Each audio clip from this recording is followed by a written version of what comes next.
Сәлеметсіңдер ме балалар? Математика сабағын бастаймыз. Бүгінгі біздің сабағымыздың тақырыбы кестеден тыс көбейту және бөлу. Ал енді біз балалар бүгінгі сабақта мынадай мақсаттарға қол жеткізе аламыз. Кестеден тыс ауызша көбейту және бөлуді орындайтын боламыз.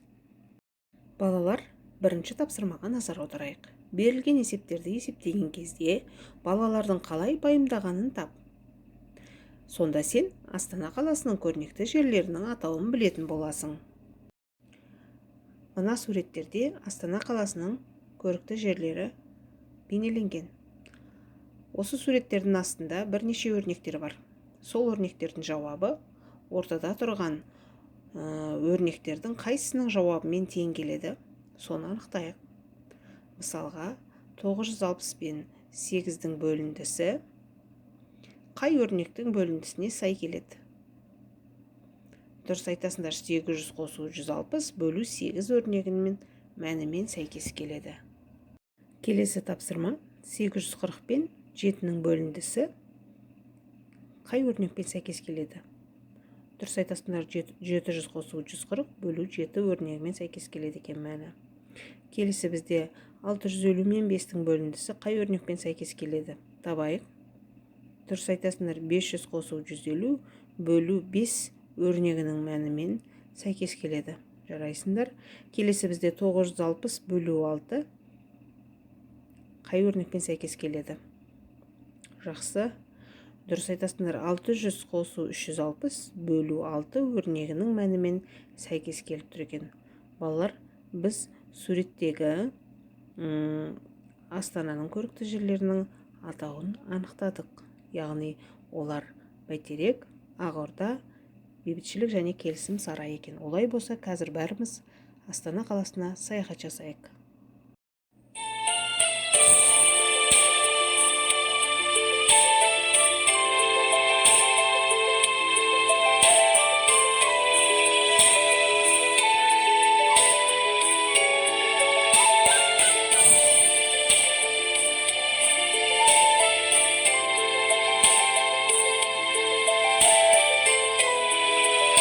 Олай болса, балалар, берілген есептерді есептеген кезде балалардың қалай пайымдағанын тауып көрейік. Астана қаласының көрнекті жерлерінің атауын білетінін тексеріп көрейік.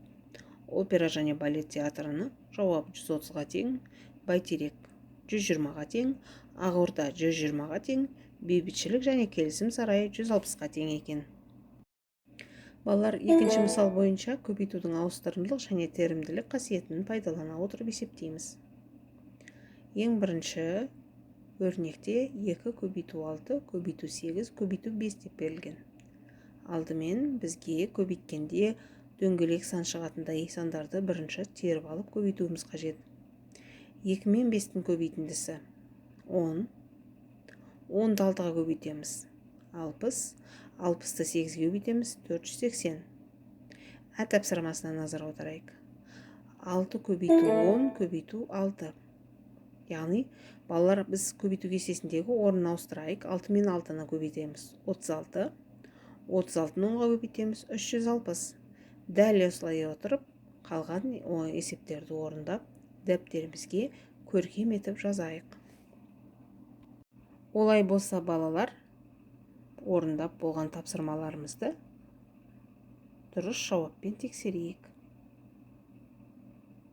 Сендердің шығарған есептеріңді дұрыс шықты деп менің берген жауабымен дәл келді деп ойлаймын. Балалар, келесі біздің тапсырмамыз 4-ші есеп. Сурет бойынша берілген мәліметтерді пайдаланып есептер құрастырайық. Бірінші кітаптың 96 беті бар. Қойын дәптерде 24 бет бар. Барлығы неше бет? Балалар, барлығын табу үшін біз 96 мен 24-ті қосамыз. Дұрыс айтасыңдар, 96 мен 24-тің қосындысы 120. Жауабы барлығы 120 бет. Балалар, келесі тапсырма теңдеуге назар аударайық. Бұл жерде бірнеше теңдеу берілген, бірақ мен сендерге 2 теңдеуін ғана көрсеттім. Ары қарай өздеріңіз шығарасыздар. X көбейту 30 тең 900 бөлінген 3. Теңдеудің сол жағын сол қалпында жазамыз. X көбейту 30-да. Теңдеудің оң жағын берілген белгілі сан, себебі 900 бөлу 3 сандары белгілі болғандықтан оларды бөлеміз. 900-ді 3-ке бөлгенде 300. Енді біз жай теңдеуге айналдырдық. Келесі белгісіз санды табу үшін x тең 300-ді 30-ға бөлеміз. X-тің мәні яғни 10. Ал енді тексерейік. 10 көбейту 30 тең 900 бөлу 3. 300 тең 300. Үйге тапсырма 21 бет 8 тапсырманы оқимыз. Кері байланыс балалар жасайық. Бүгінгі сабақта мен сабақты түсіндім, көңілді болды дегендерің бірінші күлегешті көрсетеміз. Мен сабақты толық түсінген жоқпын дегендерің екінші күлегешті көрсетеміз. Сабақ маған ұнаған жоқ деген оқушылар бар болса үшінші күлегешті көрсетеміз.